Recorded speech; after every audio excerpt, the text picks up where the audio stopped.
Funding is a concern for many communities, but for rural municipalities that span hundreds of kilometers with only a small percentage of the population, it's especially challenging. Rural municipalities in Alberta say the province has not been pitching in enough, and now they face a $17 billion infrastructure deficit. Carson Marsouk reports.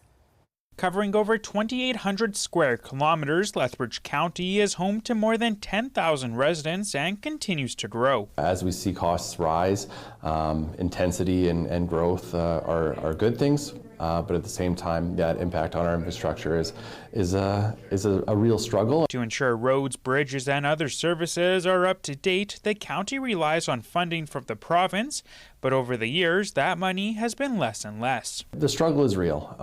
I think we see increased downloading from the province, which makes it tough. We have limited ways to generate revenue as a municipality, but we continue to face a shortfall as far as our infrastructure is. Lethbridge County isn't alone. A recent review by the Rural Municipalities of Alberta shows that in 2024, those communities faced a $17 billion deficit in infrastructure funding. Moving into 2026, we're actually expecting that number to continue to grow and sit around that $25 billion mark. Rural municipalities cover 85% of Alberta's land mass, with only 15% of the population.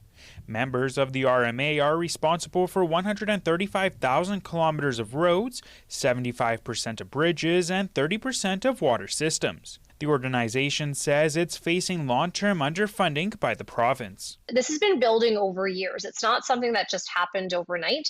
And again, we're not going to fix it overnight. And it's not going to be, the province stepping in and taking it over.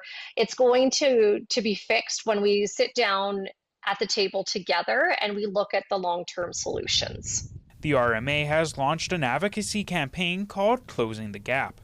In response, the province says as fiscal resources are finite, municipalities are encouraged to prioritize core infrastructure when allocating available grant dollars and local tax revenues. The minister adding the province invested $118 million to support roads, bridges, and water projects last year, along with $820 million through its local government fiscal framework. That $180 million cash injection, absolutely very well welcomed, and the money was well spent, but it is just a drop in the bucket at the end of the day.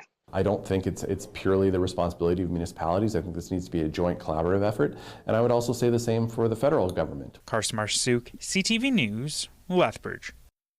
The province says there are revenue pressures and competing priorities, but all funding decisions will be communicated through the upcoming provincial budget.